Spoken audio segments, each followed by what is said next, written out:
My name is John and welcome to my Gamester81 channel, and I figured it's fitting since Nintendo recently released the Nintendo 3DS to do a review over Nintendo's first true 3D system, and that is the Virtual Boy. This is a system that either you love it or you hate it. There's really no in between with this system.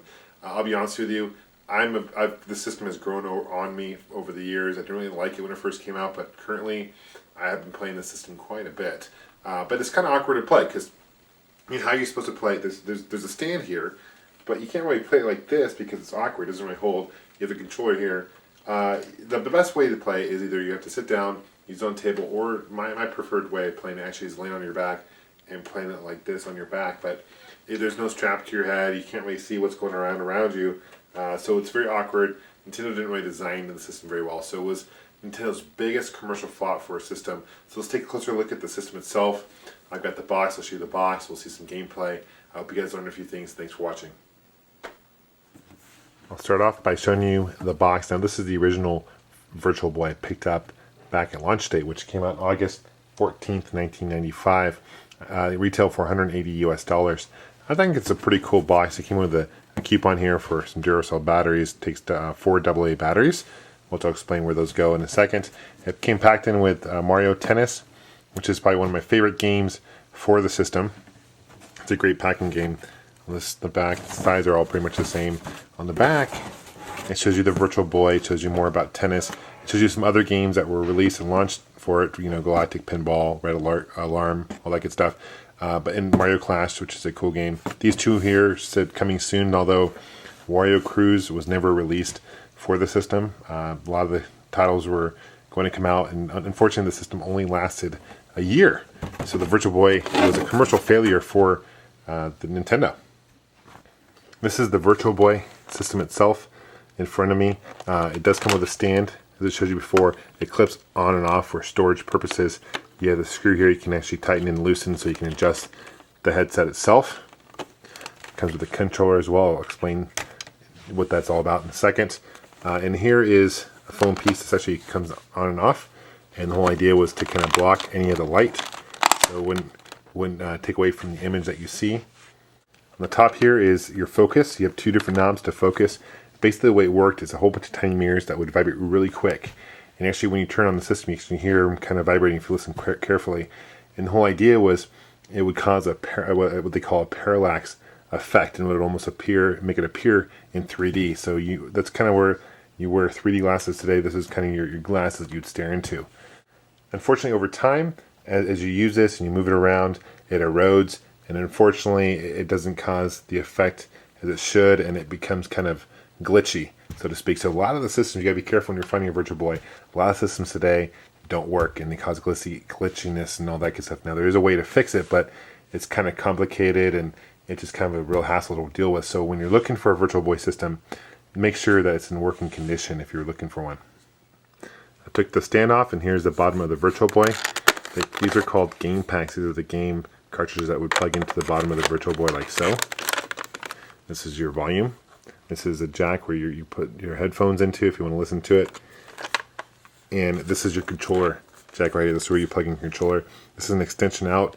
Now initially they were planning on releasing some multiplayer games where you could actually connect this to other Virtual Boys, kind of similar to the Game Boy.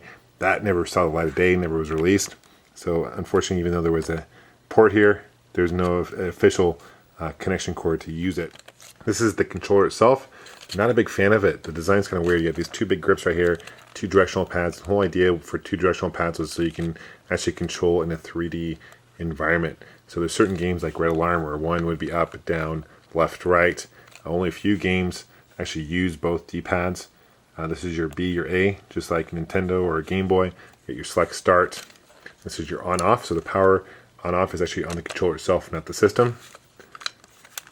And on the back here, this is actually where the batteries plug into. This actually opens up. And this is where you plug in, actually it's 6 AA batteries. I know before I said 4, it's 6.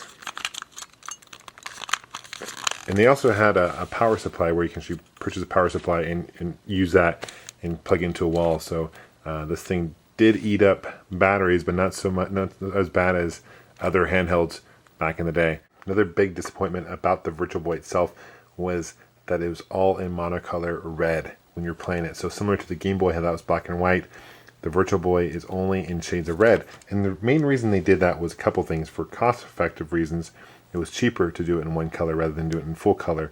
Also, red has the most shades. It was the most vibrant color they could choose from of any other colors. And also, they did make a prototype that was in color, but they couldn't get it to work right because of the two screens. Actually appeared to be two screens. They couldn't really get the parallax effects to really work. So that was main reasons why they did it. And because of that, people were really disappointed that it was in monocolor. It was only in red color. And Nintendo, when they first announced the Virtual Boy, they really marketed it as a really virtual reality experience. In fact, growing up, I remember Nintendo really marketed this system quite a bit. In fact, going to the local mall, I remember they had in the big court area, they had a whole bunch of Virtual Boys on display. You could test out. They gave away pens. They had contests. I mean, they were really pushing the system out when it came out. The Virtual Boy was developed by Gunpei Yokoi, who'd been with Nintendo for a long time. He helped create the Game & Watch handheld line for Nintendo, which was very successful. He also started the Metroid series for Nintendo as well. So he was not new to Nintendo by all means, but he was not expecting Virtual Boy to hit the market as soon as it did. In fact, he was hoping for more time. And what happened was Nintendo was focused on the Nintendo 64. They wanted the Virtual Boy to come out before then. And so they really spent a lot of their efforts focused on the N64, and the Virtual Boy kind of got pushed aside. And unfortunately, it was rushed to the market. Only 800,000 Virtual Boys were made, so it's kind of a collector's item today. And like I said, a lot of people either love it or hate it.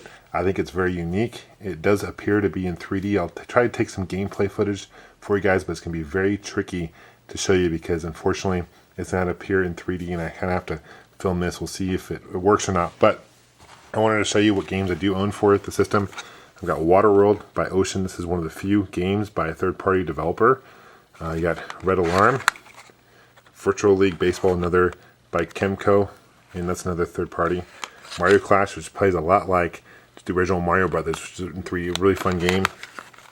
You got Mario Tennis. Now, one thing I want to point out. See this tennis? This was a pack-in tennis, and he also had another version. This is the Japanese tennis as well. So there's different versions of it. This is a region-free system, so we'll play both Japanese games as well. You can just see the difference in the tennises. You got V Tetris. There's also this is Japanese version. 3D Tetris is a completely different Tetris, so it's released only in the North American market. You got Wario Land, which is a side-scroller, kind of like a Mario Brothers game, Super Mario Brothers, really fun game. And Telro Boxer, which is a pretty fun game as well, and that uses both directional pads as well. Let's try to see some gameplay. This is Virtual Tennis for the Virtual Boy. Keep in mind it's not going to appear in 3D because I'm filming it. Every game on the Virtual Boy is going to ask you if you want to auto pause, and the reason they do that, if you turn it on every 15 to 20 minutes, it's going to pause automatically. The whole idea is so you can take a break and relax your eyes, because after a while your eyes do get kind of strained, your neck gets kind of sore depending on how positioning is. The Virtual Boy has a 32-bit processor, and one of the stronger points for the Virtual Boy, in my personal opinion, is the sound. It's got a 16-bit stereo sound, and it actually sounds really good when you're playing the games because it's right by your ear. It's got two of those speakers right next to your ear.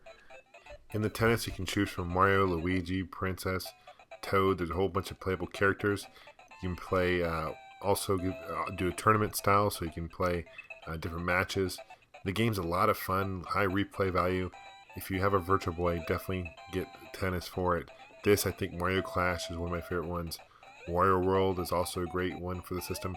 There's several gems available for the Virtual Boy. I think it's definitely worth picking up. Now, I know Nintendo recently announced that they're going to have games available for download on the 3DS. I'm talking about Game Boy games more specifically. But I think it'd be really cool if Nintendo actually opened it up to Virtual Boy games as well in 3D on the 3DS. I'm kind of curious what you guys' thoughts about that is. What games would you like to see for downloadable games for the 3DS? And what are your guys' favorite Virtual Boy games? What do you like about the system? And what don't you like about the system? Thanks for watching, guys. I hope you guys learned a few things, and we'll see you soon. Happy gaming. Take care.